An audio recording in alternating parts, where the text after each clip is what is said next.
ఈరోజైతే నాకు చాలా బాగా ఆకలేసిందనమాట. సో, నేను ఏమన్నా దొరుకుతాయా లేదా అని బయటకొచ్చాను. చూస్తా ఉన్నాను.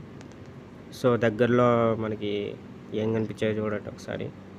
దోస బండయితే కనిపించిందనమాట. ఇంకా మనం వదులుతామా? ఒక దోస అయితే ఆర్డర్ చేశాను. ఒక దోస కాస్టు ఒక వారం క్రితం అయితే రూ. 25 ఇది దోస, చట్నీ, ఇడ్లీ దోసలో కొన్ని ఆనియన్స్ కూడా వేసాడు. రూ. 25 అంటే చాలా వర్త్ ఇట్ అనమాట. చాలా పెద్ద దోస.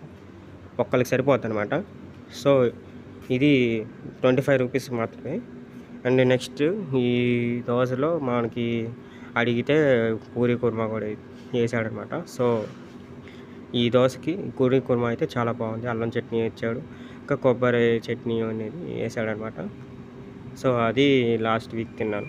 ఇప్పుడు ఈ వారం కూడా మళ్ళీ దోస. కాకపోతే ఈ వారం దోస రూ. 30. ఈ దోస వీడియో చేయడానికి కారణం ఈ దోస రూ. 30 అయింది ఒక వారంలో. రేట్లు పెరిగిపోతున్నాయి. మనకొచ్చే జీతం ఏమో సాలవు. అందుకే దోస తిని ఉంటామే. ఈ దోసలో ఆనియన్స్ వేసాడు, అన్నీ వేసాడు. దోసకు ముందు చాలా తినాలండి. సో, ప్రస్తుతానికి టేస్ట్ మారడానికి దోస ఇచ్చానమాట. సో, ఇంత దోస తిన్నాక మనం ఆగుతామా? దోస తిన్నాక వెళ్ళాను. లెమన్ సోడా ఆర్డర్ చేశాను. లెమన్ సోడా అయితే బాగుంది, తాగేశాను. ఇంకా తాగాలనిపించింది, కొబ్బరి బోండా నీళ్ళు తాగేశాను. మంచికి చలవ.